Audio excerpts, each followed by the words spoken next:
আমরা এখন রয়েছি বারাসাত সিরাজ উদ্যানে, আর আমার কাছে রয়েছে 10 টাকা, 20 টাকা, 100 টাকা, 200 টাকা এবং 500 টাকার নোট। আমরা র্যান্ডমলি সবার কাছে যাব এবং 5টা কোশ্চেন করব। ফার্স্ট কোশ্চেন অ্যানসার দিতে পারলে 10 টাকা, সেকেন্ড কোশ্চেনের জন্য 20 টাকা, 100, তারপর 200, তারপর 500। এইভাবে আমরা সবার কাছে গিয়ে 5টা করে কোশ্চেন করব। চলো দেখা যাক কে কত টাকা পেতে পারে। এবার একটা টুইস্ট আছে, এই যে একটা কোশ্চেনের পরে সেকেন্ড কোশ্চেনে যেতে গেলে যদি সেকেন্ড কোশ্চেনটা ভুল হয়ে যায় তাহলে পুরো টাকাটা রিটার্ন করে দিতে হবে, ঠিক আছে? আর কোশ্চেন লেভেল আস্তে আস্তে হার্ড হবে। আমাদের সূর্য কোন দিকে ওঠে? সূর্য কোন দিকে ওঠে? পূর্ব দিকে। পূর্ব দিক দিয়ে। এত ভেবে চিনতে অ্যানসার করছে সূর্য পূর্ব দিকে ওঠে। টাকা। ওয়াও, ঠিক বলেছি। দাঁড়া, এবার কোশ্চেনটা হলো যে পরেরটা কি খেলতে যাস? অফ কোর্স আমরা যাব। খেলতে যাস? হ্যাঁ। তাহলে সেকেন্ড কোশ্চেন হলো যে ভারতের দক্ষিণে কোন দেশ আছে? ভারতের একদম দক্ষিণে একটাই দেশ আছে। হ্যাঁ, কেরাল। কেরাল কোন দেশ আছে? কোন দেশ? কাউন্ট ডাউন করছি 10 অবধি। 1 2 3 সাউথ আফ্রিকা। 4, last try.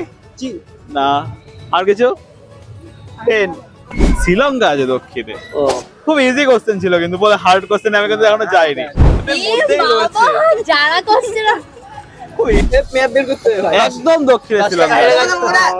10 টাকা হেরে গেছে। আমরা কি সেকেন্ড রাউন্ডে যেতে হেরে যাচ্ছে। রুলস অনুযায়ী খেলা শেষ হয়ে যাওয়ার কথা, তবুও হ্যাঁ। আমরা পরের কোশ্চেনটা যাচ্ছি, ঠিক আছে? a + b এর হোল স্কয়ারের সূত্র। a square plus b square আরেকটা কিছু ছিল মাঝখানে দুটো। a square plus 2ab plus b square. ঠিক, একদম রাইট আনসার। তো কি আমরা পরের কোশ্চেনে যাব? যাও দরকার ট্রাই করে দেখতে পারো। না মাত্র থার্ড রাউন্ডে গিয়ে মানে ডিক্লেয়ার করে দিচ্ছে। খুব ইজি কোশ্চেন ছিল। ইন্ডিয়াকে সবাই ফলো করবে, আর আমাদেরও খুব ভালো লাগলো এই ফার্স্ট টাইম আমাদের মানে এইরকম এক্সপিরিয়েন্স হলো। আর খুব ভালো আর মজা আসবে গেমটাতে। হ্যাঁ একদমই। এই জন্য বলছি তাড়াতাড়ি করে ফলো করো, তাহলে তোমরাও কিন্তু চান্স পাবে। ফলো তাড়াতাড়ি করে ফলো করো।